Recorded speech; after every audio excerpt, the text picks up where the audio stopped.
It's always a great pleasure for African Ascent to continue drawing from the resources, imaginations, passions, and talents of both the faculty and also the student population. As my viewers know, as I always say, thousands of you, African Ascent has been bringing you both emerging young artists, either in the beginning or in the middle of their student careers, but also the stellar faculty who teach them, who shape and sculpt them.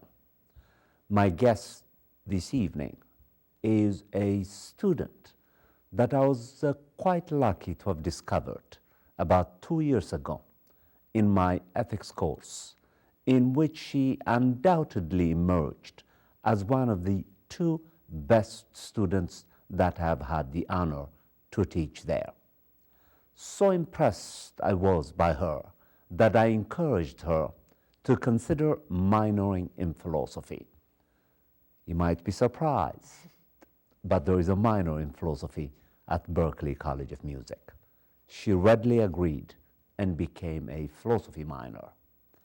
And then she, on her own, decided to take another foundational course that I teach, of which I am very proud, called African/Africana Philosophy, in which she is now a student, and need I say, for the second time, excelling brilliantly. Emily Estefan is African Ascent's guest tonight, and before she begins treating her to her music, I thought that we would have some acquaintance of interviewing one another for the next 25 minutes or so. Welcome to African Ascent. Thank you for having me. It's an honor. It's a pleasure. Well, in your case, from the fact that you're my student at Berklee College of Music, I have come to learn a few things about you. You are quite modest for your age, I think, very modest indeed, unassuming, but also very meticulous in what you do, very hardworking. I wonder what the background to these talents is as you assess yourself, like most of us do, although not all of us assess ourselves, but I think you do that. You do that, I've noticed. How did you get to develop these talents that, in my judgment, are marks of success? Oh, wow, thank you. Well, to begin, assessing myself is a flaw of mine, which some may see as perhaps not being a flaw. I do, because it has prohibited me in the past from excelling to my full potential. It's very recently that I've began to use that as something to aid me in my flourishing. Before, it was a big advocate for ceasing everything that I was trying to excel. For example, I am a drum set principal at Berklee, and probably around now I'm playing that least, which is okay because the environment that I've been able to be in, including your courses, have allowed me to push out some things out of the way that have been blocking me from accessing my full potential. Writing, singing, guitar, opening my horizons. As far as before, when I was younger, I come from a family of musicians, famous musicians, and they are the opposite of what society would think they would be. And by being nurtured in such an environment where it's very key to be very grounded, very on the same page with everyone, I couldn't help but grow up being modest, because even the best of the best were being modest, so that was quite the blueprint for me.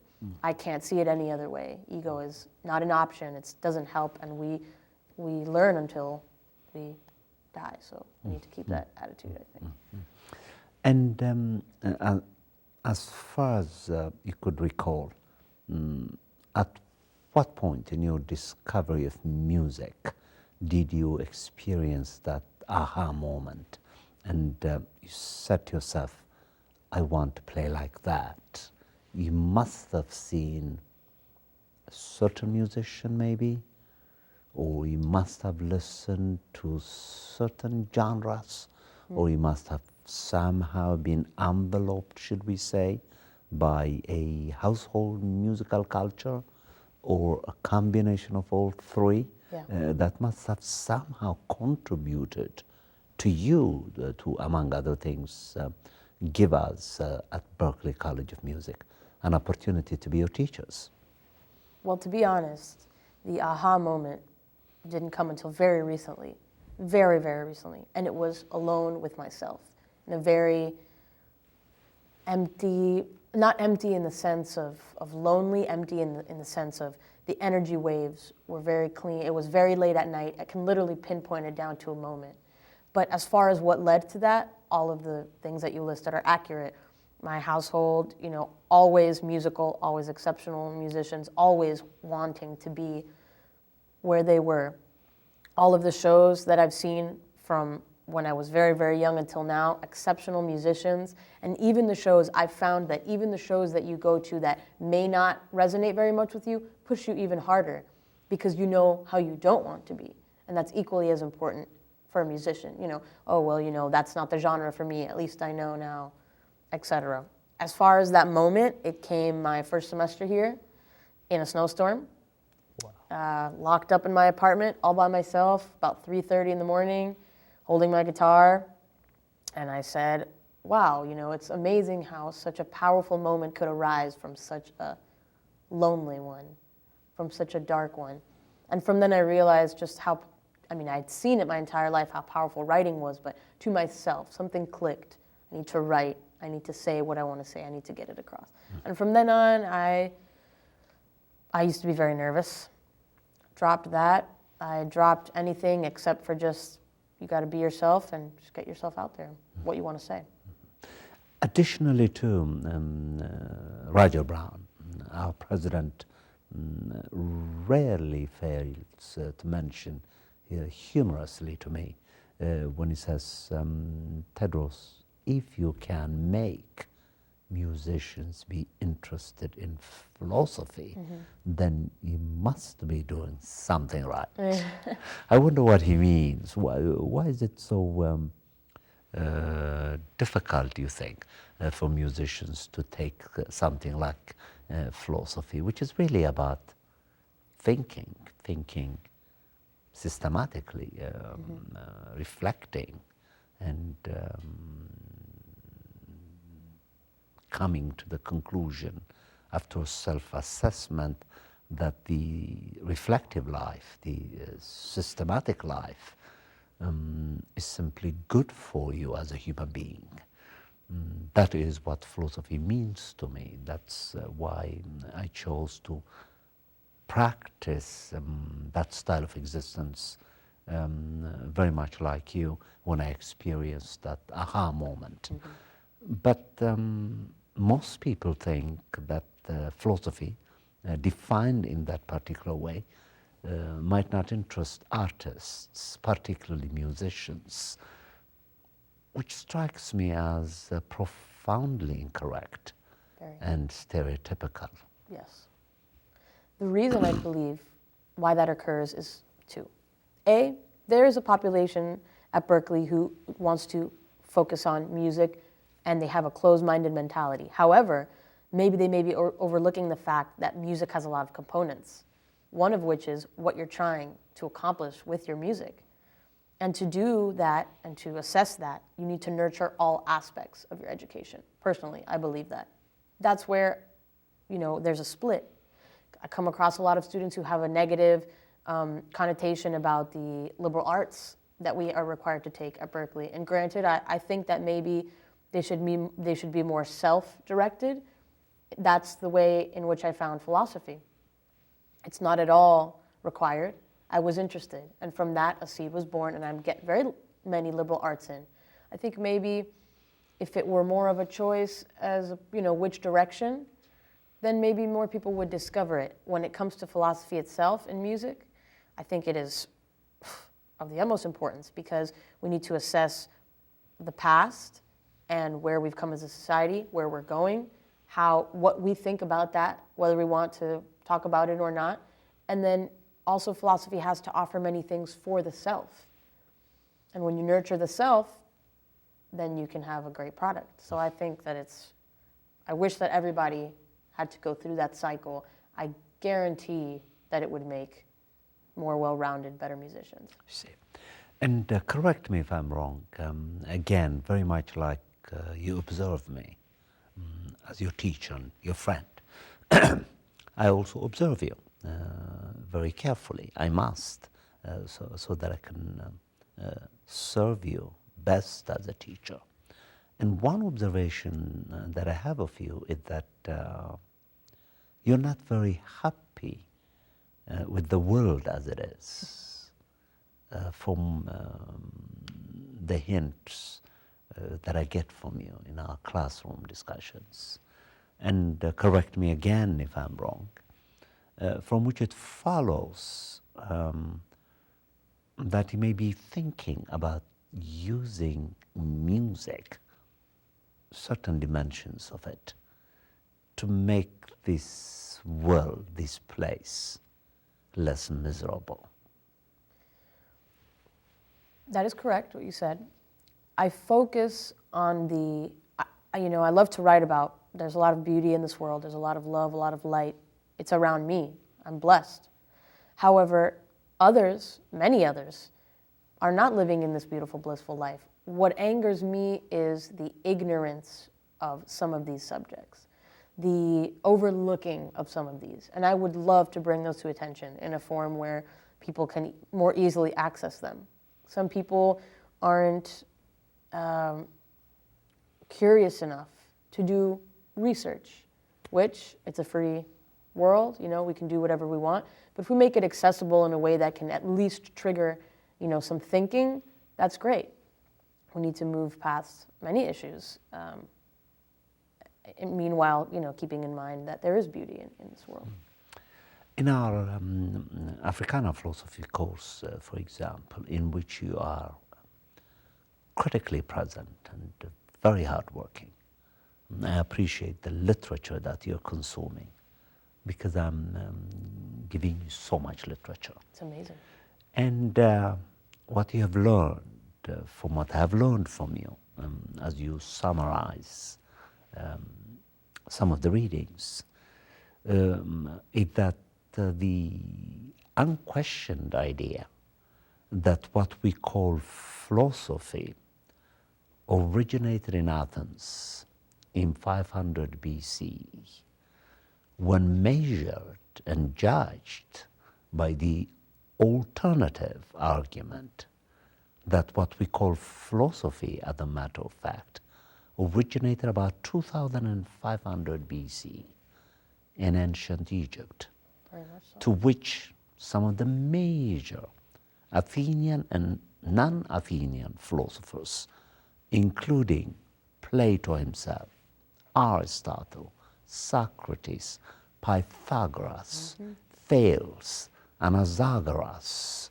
the list is quite long, themselves admit that what we call philosophy, which I have conceived as a systematic and reflective activity in the form of thinking, originated in the hands of Egyptian priests, to whom these Greek philosophers went, from whom they learned, and then proudly declared when they returned to Athens that they learned this activity called philosophy for the first time. And then they give it a Greek and Athenian historical shape because of the geographic location of Athens. Athens is not in Egypt. Athens was in Athens, so forth and so on. And since then, we have come to see the flourishing and development of not philosophy per se, but Western philosophy. You're now reading this literature, mastering it, and understanding it. How do you think could this information that the world has been systematically prevented from knowing be communicated musically? Well, I believe that if more people went in detail as we do in class, the world would change right away. Because there is a scratching on the surface that we can apply with music that can entice further research. That's what I'm hoping to do. I'm not going to, have my lyrics be so complex and so coded that people will just be like, what is this? That's not the goal. My goal personally is to take this information and put it in a way where it will definitely make someone go, well, maybe I don't know enough about that.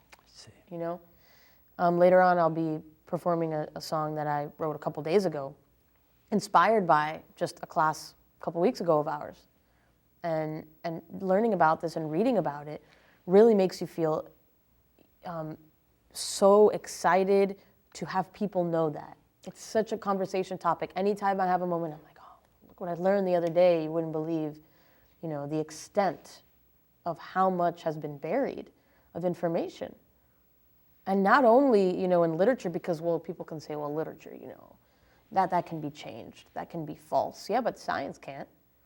And we studied scientifically also the origins of how mankind was originated in Africa and went on from there. So it's very scientific and very real, and if you don't choose to believe that, you can choose to believe literature, and if you don't choose to believe that, you can believe the portrait of the philosopher, which then the Buddha assume that it was structured after, if you put the images side by side.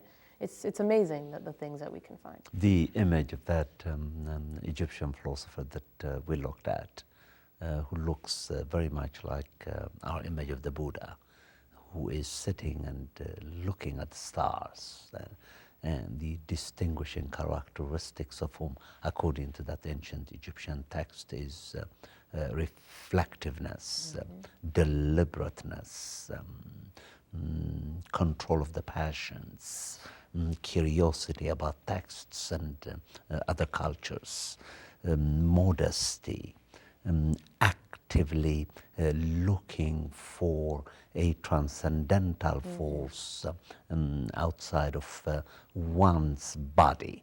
And this portrait was given to the Egyptians, Plato, chiefly Plato, among whom that becomes the subject matter of parts of Book 4 and definitely the whole section on Book 6 of Plato's major work, The Republic. We uncovered this text and this portrait of the philosopher from an ancient Egyptian text. And when I first heard it, it blew my mind, and it even blows my mind more when I share it with curious students such as you, hoping and thinking that it will be corrected, refined, honed, and shared with the world, because that portrait belongs to all of us. Yes. It's only a geographical accident that it originated in Egypt. From there, it becomes a dynamic and living part of the history of the human species. So I am thrilled, I have to be honest with you, that I have a curious student such as you, and all those 6 or 7 others who are in that class, very precious students. I handpicked them, by the way, you're one of them. And I'm hoping that this literature, as you say, will somehow become communicated and shared with the world by musicians, because as I always say, very few are interested in philosophy and its boring and pretentious vocabulary, whereas every human being is potentially interested in music. That's why I think artists in general and musicians in particular could share this piece of information with the world, as you are about to. Which brings me now to discuss you and your passion for writing songs. How do you do it? Is it very difficult to write songs? It must be. Inspiration is key for me. However, we just had a conversation about inspiration. And I think, something that I think that my mother implemented to me is that boredom does not exist. And if you take that concept further, which I do often, because when you're a little kid, you're like, oh, Mom, I'm bored. Can't do that, because boredom to me does not exist. If you have a mind, if you have the ability to live, you cannot be bored. You have too much to think about, too much to do, too much to offer. With that being said, that invited to me the concept of thinking about what I wanted to get out there, whether it be a self-struggle, whether it be a funny story that I made up, that I translated in the form of writing, or whether that be something that I really want people to listen to. I go from there. I think of a central idea. With that in mind, I have a very specific vocabulary in my writing, like a certain style that's a little, I don't want to say aggressive, but I have something to say to you. I want you to listen. So it comes across in my writing. And that's not a good thing or a bad thing. It depends on who the listener is. But I approach the music and the lyrics a very different way, equally with as much attention, because I think they're equally as important. And when they are married justly, then the point is even better placed across. How do you choose the right word musically to communicate a particular emotion? How is that done? I have always wondered how songwriters do it. Well, funny story about this, actually. Once again, a tune that I will be playing for you today, brand new. I usually can finagle my way around finding a word when I have an emotion. I have a thesaurus, you research, etc., whatnot. But I got to this one spot, and I wanted to say something that I should not say, something very full of anger that I knew that I shouldn't say. It's a better way of communicating, but I did not know. Not only am I also stubborn often in my writing. I called my mother. I said, Mom, I'm really struggling. I really want to be angry here. I want people to know I'm angry, but I don't want to be vile or whatnot. She said, there's no need to use words, that are unnecessary. There's always another word waiting to be discovered by you. And I'm like, oh, well, what is it? And she's like, well, I'm not going to tell you. She's like, you need to go find it yourself. You need to do the just searching inward and outward. And when you find it, you will find it and it will be right. When you do not second guess it, it is correct. It is the right word. And often it takes days to find one word. Days. Don't you get bored to hunt down words? No, particularly when you feel inspired, Emily, sometimes this happens to me a lot as a writer. I have a tendency to fall in love with anything that I write, which is a function of the fact that I'm not a good writer. Oh, please. If I was a good writer, as all good writers say, I shouldn't be liking what I'm putting down. In fact, I should be burning it. But this has never happened to me. I wonder why. Something must be wrong with me, I think. No, I don't think so. Are you sure? Yes, I'm positive. Yeah, but contrast that with you, for example. Oh. Who hunted down a word for 3 hours, whereas I could have picked it and put it down in a second. Well, this leads me to shame. No. What happens next is the interesting part. When I finish, I want nothing more to do with it. I see. As you mentioned. I spent all this time getting it to where I want to be. I put all this effort. I stay up nights. Last semester, I stayed up 2 straight days finishing a song without sleeping. And when I'm done, I'm done. Like, that's it. Unless it's a live situation where I get to tell my story. Yes. I never listen to my songs again. I never read my lyrics again. When it's a complete thought, it's complete and it's done and it's out of me until it's time to perform. It is amazing. Well, the interview has hardly begun. I have so many things that I want to ask you about, but we only have 3 minutes left, which means that this interview is only the beginning of a friendship with African Ascent. Nice. That you'll come back at least once a year to visit with us.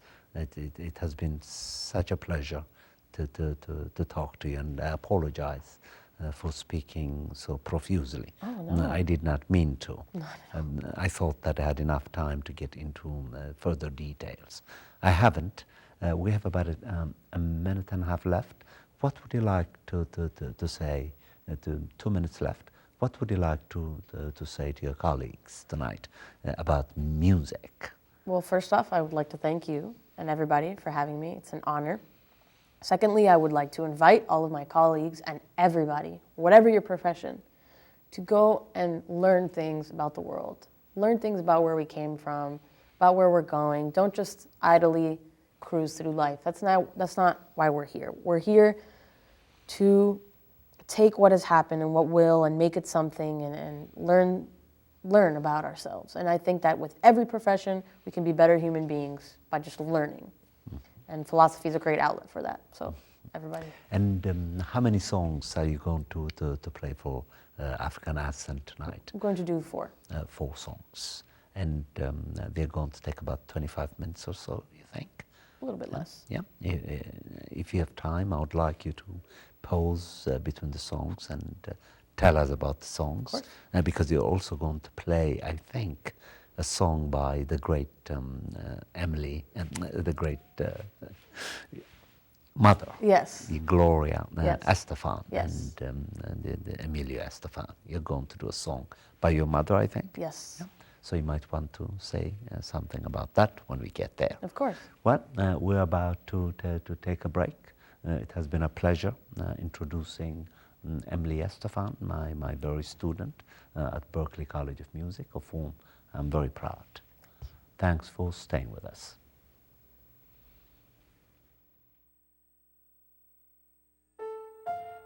In 1990, in Severn, Maryland, the daughter of a clergyman was discovered by a music industry insider while pumping gas at a service station. The odds of her getting signed and spending 11 weeks at #1 on the US singles charts? 1 in 19 million. The odds of this former church choir singer going on to sell 40 million records? 1 in 15 million. The odds of the same woman winning 6 Grammy Awards and starring in 2 Broadway plays? 1 in 75 million. The odds of this musician and performer having a child diagnosed with autism? 1 in 88. I'm Toni Braxton, and I encourage you to learn more at autismspeaks.org/signs. Early diagnosis can make a lifetime of difference.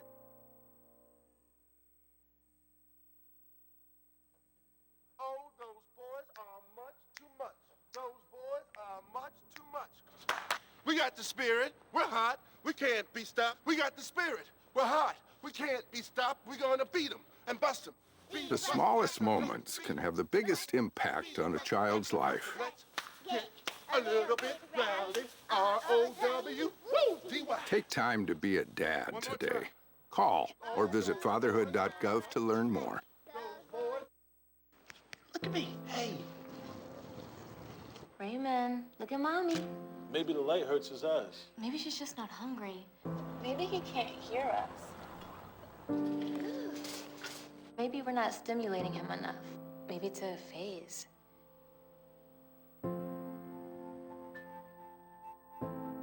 Avoiding eye contact is one early sign of autism. Learn the others today. The sooner it's diagnosed, the better.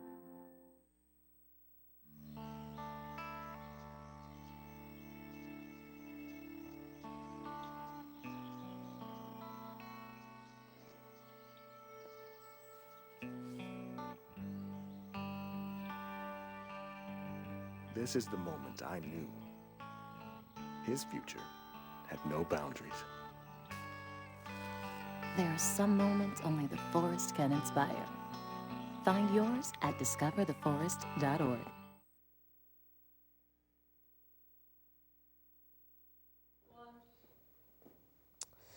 So this first song that I'm going to perform is an original, which I wrote about, I want to say, a year ago. And it's very much about, briefly what we touched upon, of being born into a situation where you feel like you have some kind of royalty, whether that be literal royalty or musical royalty, whatnot. So I developed this idea with the concept of the name of the song, which is called Purple Money. Purple represents royalty in very many cultures and whatnot.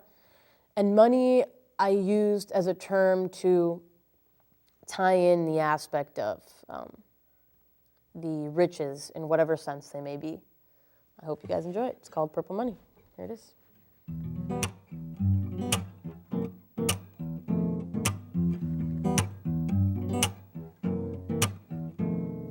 Pick your poison, coins or veins. Copper compost doesn't flow well through your porcelain. Grew from a flower whose seed was a dime. Sinners don't play cowards in your paradise. Purple money, oh, purple money, yeah, yeah, yeah, purple money, purple money.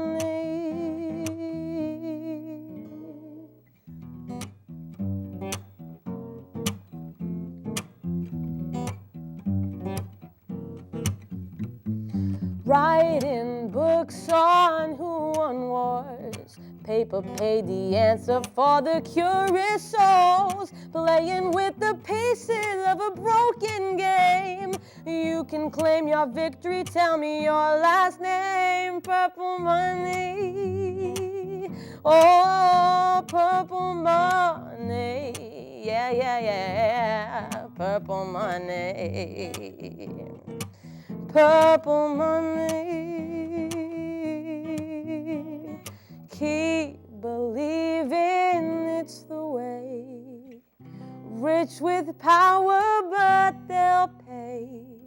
Forward thinkers burn the tree, wrapped again by violet leaves. Purple money, purple money. Purple money, oh, purple money, oh, purple,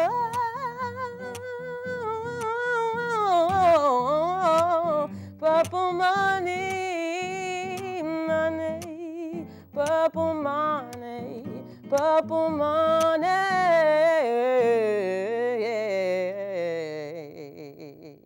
Purple money, yeah, yeah, yeah.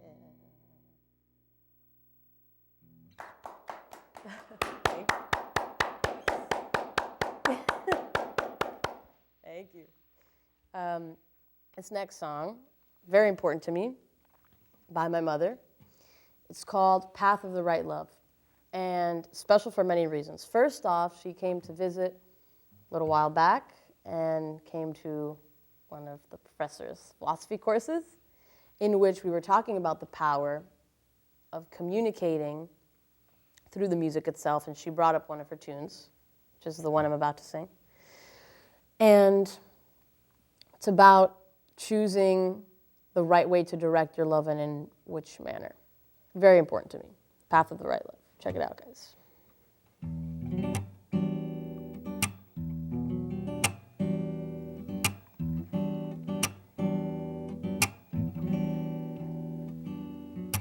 Love, love, love, love, love. I say the word so very loosely. Where we come from is love, love, love, pure love. We're on our way back home, and on that way, you never look back. Come on. 'Cause there's nothing there to see, just look around you. There's always someone that's in need of maybe just kindness.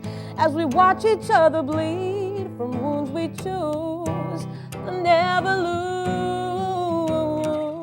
Yeah, love, love, love, love, love. Misunderstood yet so desired. Pay the cost for love, love, love. But we get back so much more. Oh, so much more. So many questions beginning to unfold. I look for the answers in the middle of my soul. I know you're out there. and it's not like I've been told. So I run to you, no, I run to you to find the path of the right love. Oh yeah, the path of the right love. Oh, I find the path of the one love. Oh yeah, the path of the right love. Love, love, love, love, love, all around yet so elusive, yeah. If we don't reach out for love, love, love, love, love, oh, we're all just wasting time, oh, precious time, when in the long run, what's meant to be will be. Those things we ask for become our destiny, but while we're living, our souls cannot be free eventually. Oh, we will come to see, to find the path of the right love. Oh yeah, oh, the path of the right love. Ooh, the path of the right love. Oh yeah, yeah, the path of the right love. Oh, and that love, love, love, true love must surely be good, must surely be kind. And that love, love, love, sweet love is meant to be yours, is meant to be mine. And I do believe if we share this life, we must also share all its pain and strife to find the path of the right love. Oh, oh, oh, oh, path of the right love, to find the path of the one love. Ooh, yeah, the path of the right love, the path of the right love. Oh, the path of the right love. Ooh, the path of the right love, the path of the right love, the path of the right love,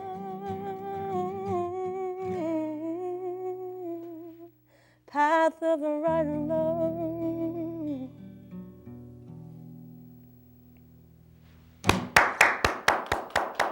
Thanks.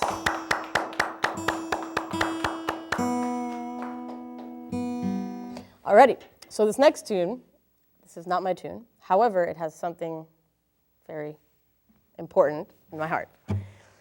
When from very much of my life, all of my life, until I was 18, I am now 20, I said that I did not sing, which is attributed to a lot of things, but one of them was fear, and one of them was coming across that aha moment.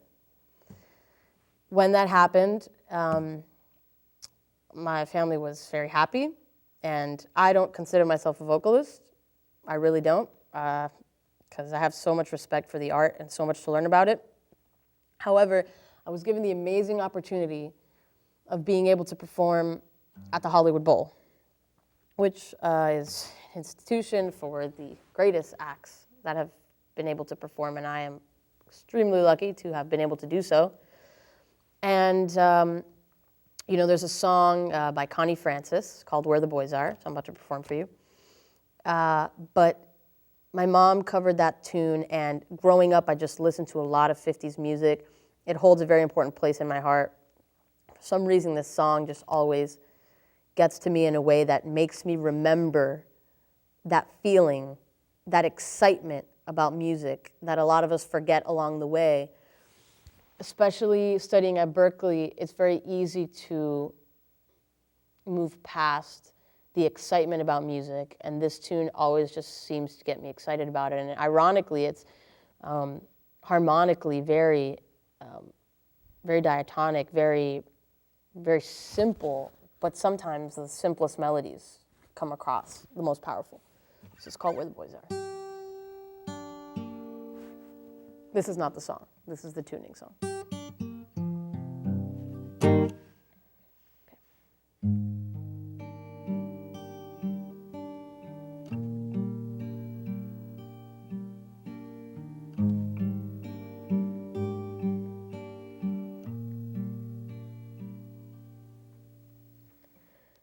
where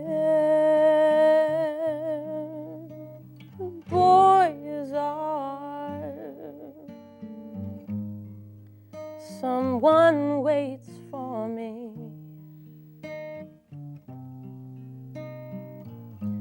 A smiling face, a warm embrace, 2 arms to hold me tenderly. Where the boys are, my true love will be. He's walking down some street in town, and I know he's looking there for me. In the crowd of 1,000,000 people, I'll find my Valentine.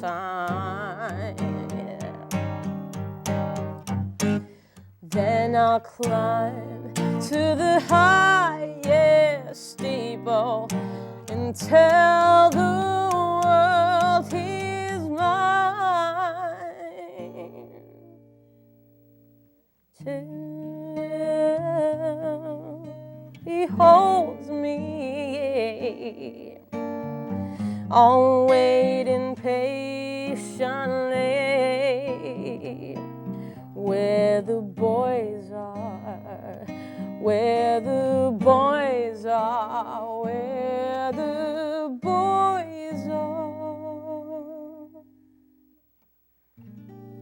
Someone waits for me.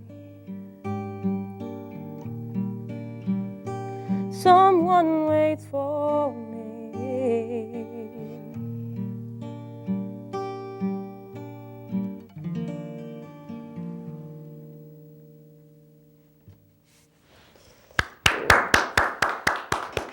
Thank you. Thank you.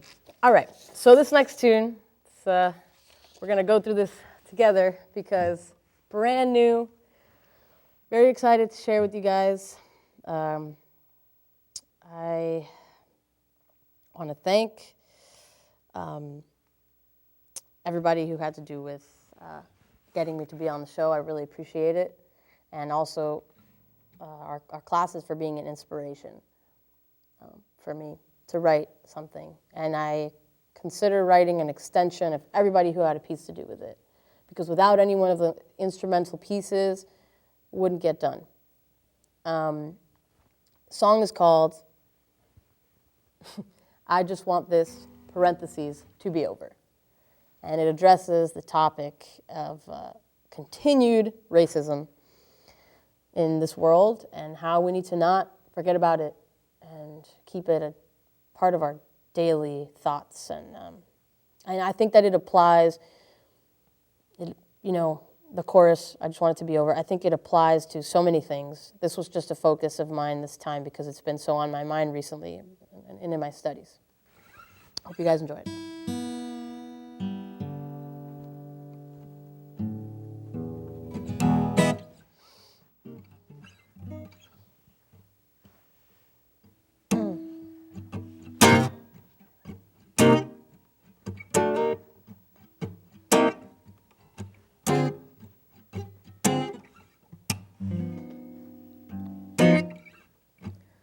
Forward dreams, made believe, moving on was something we achieved. Come to terms with the absurd, years from freedom yet somehow disturbed. 62, 2015, nugatory numbers in between. When will the jest reveal its sin, equating triumph with the color of our skin?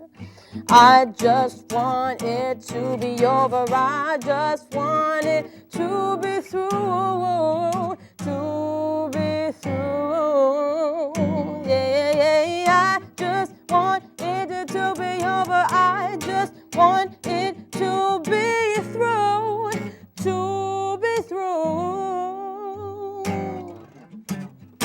hey, it's me, family tree, blue with lighter fluid on my greens. We hide the roots that ground us to this earth. We fear the only predetermined gifts of birth. It's not too late to right the wrongs of fame.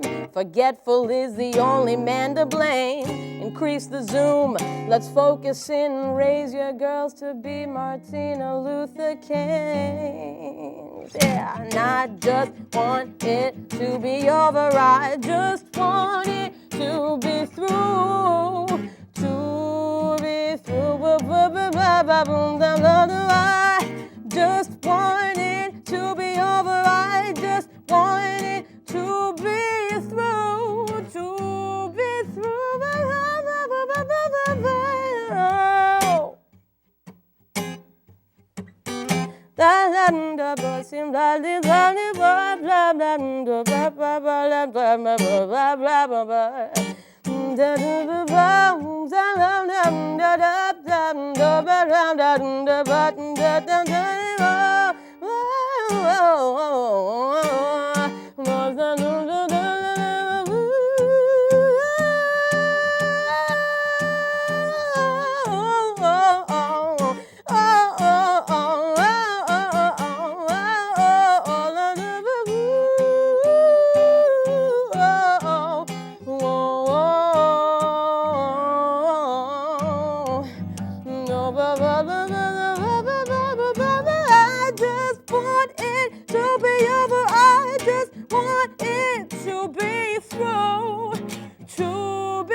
Do one for the road for us. One for the road? Yes, anything you want. Anything. Wow, putting me on the spot. Okay, well, might as well. Bet I Made, it's tuned by... Oh, we're on a break? Oh, we're not on a break. Oh, okay. So I'll do a tune called Bet I Made. It's by one of my favorite artists, Alan Stone. And I think that every song that I've done somehow aspects me as an artist as a whole, whether it be inspiration or, you know, aha moments or whatnot. This tune is an artist that really inspired me. So it's called Bet I Made. It goes like this. Yeah. Cool? Yeah. All right. Cool.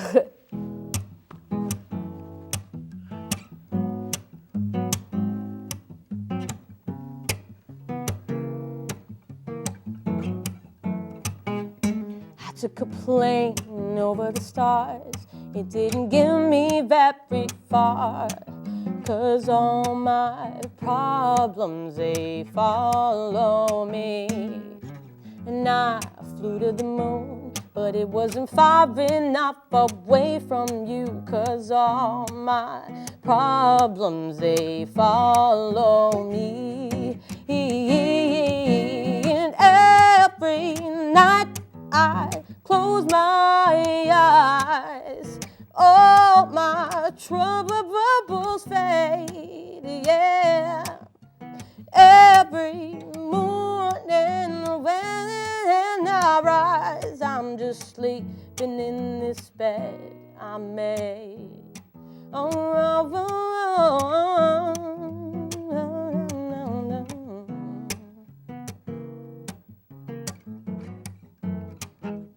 One million times inside of my mind, oh, I have justified, baby, but all my problems, they follow me.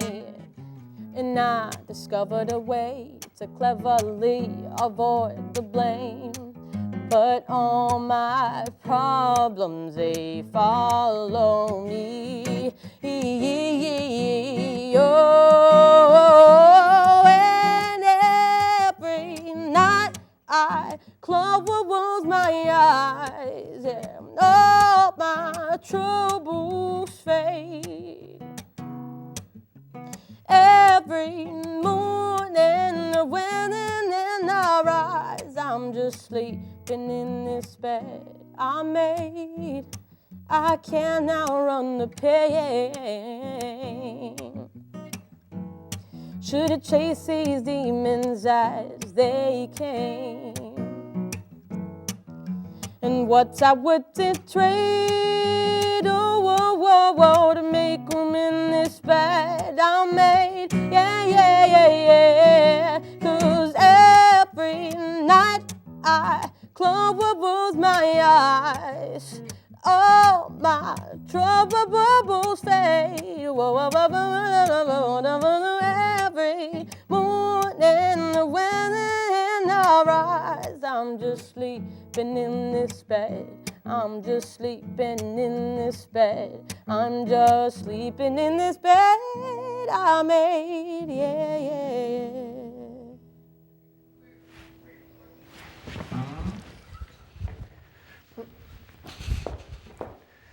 Well, African Ascent, as you noticed, takes great pride, not for the first time, but for a continued future, to bring in first-rate musicians such as Emily Estefan, my own student, for your musical pleasure and also philosophical enlightenment, because she combines into one single whole a synthesis of two talents that she's working on with remarkable flexibility and commitment to her craft, namely music first and philosophy second. Her performance tonight is only a beginning. As you can see, there is tremendous talent that is being worked on. And in the future, if he has time, I intend to bring her again to play the drums for you, because she is originally a drummer, but also a guitarist.